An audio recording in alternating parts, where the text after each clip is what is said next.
Now to Kathleen Folbigg, jailed 10 years ago for killing 4 of her children. A new campaign to have Folbigg's conviction overturned is gathering momentum, but her sister has told A Current Affair there's no doubt about her guilt and she should not be set free. Into button nose. She should never come out. My baby's not breathing. I'm not getting any heartbeat or anything. Pardon? I'm not going already. Okay. There's no way those children died naturally. She was found guilty of killing her own children, all 4 of them, and all aged under 2. And for her shocking actions, Kathleen Folbigg is serving a 30-year jail term. In the eyes of a court and in the mind of her sister Lee Bown, who knew her better than anybody, there's no doubt about her guilt. What do you believe her motives were for killing her own children? They purely got in the way. She liked going out to the pubs and to the clubs dancing. She arranged that every Friday with her friends, and they simply got in the way she couldn't handle. How do you believe Kathleen killed the children? Suffocated them. That's my own belief from what Right. I've heard from what the transcript, like being in the court. More than a decade after she was convicted, Sydney radio announcer Alan Jones has stirred up the notorious case.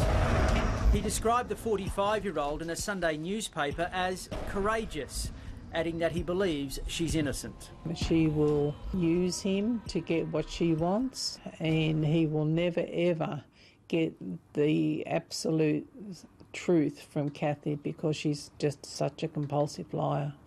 It's not just Alan Jones now, as a university is calling for a judicial inquiry as well. What's your response to that? I like to see everybody keep their nose out. I like to see her finish her sentence. The children were killed over a 10-year period, starting in 1991. Caleb was the first, then Patrick a year later, then Sarah in 1993. The deaths first attributed to cot death, but Laura's death in 1999 raised the alarm. Did you ever ask her directly, did you kill this child or did you kill all these children? Not once did she say to me, Lee, I did not do this. It was, how dare they interrupt my life. So it was all about her and the impact on her It's all life. about her, how much money she was going to make, and how dare the police do what they were doing to her. Alan Jones has based his opinion on a book written by academic lawyer Emma Cunliffe. She tried to discredit evidence given during Folbigg's 7-week trial.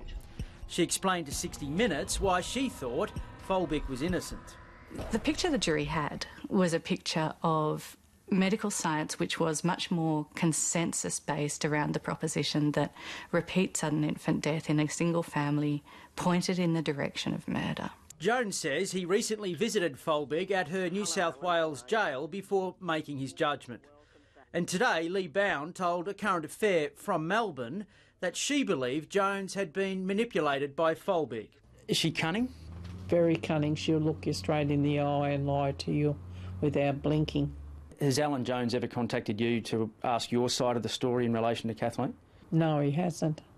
And I wouldn't speak to him anyway. And she also expressed her anger that 4 children are still unable to rest in peace. It makes me furious because you're not talking about 1 child or 2 children or 3 children, but you're talking about 4 children who had the right to be running around now, married, children of their own, and then to be grandparents. And that's all been taken away from them because she couldn't handle the fact of the kids taking up her time. Crucial to the case against Folbigg were her diary entries, especially in relation to Laura, the last of her children she killed. One extract reading, Must release my stress somehow. I'm starting to take it out on her. Bad move. Bad things and thoughts happen when that happens. Just reading some of those entries, it appears that Kathleen had a bit of a temper. Would you agree with that? Oh yes, I witnessed that side of the temper at Christmas time, their last Christmas down here. What happened? Laura didn't want to eat her meal in the high chair, so she just reeked her out by 1 arm. And I just looked at her and gave her a filthy look and she calmed down. Lee says the heartbreak over losing the children has nearly destroyed her family. She keeps some photos for those crucial fond memories that help ease the pain. people should remember that this is not about Kathleen, this is about 4 children, and that they had their right to live, and she took that away, and she's been found guilty by 12 jurors. Let her finish her sentencing. The University of Newcastle's Legal Centre is seeking a judicial inquiry into Folbigg's case and will put its arguments to the New South Wales Government.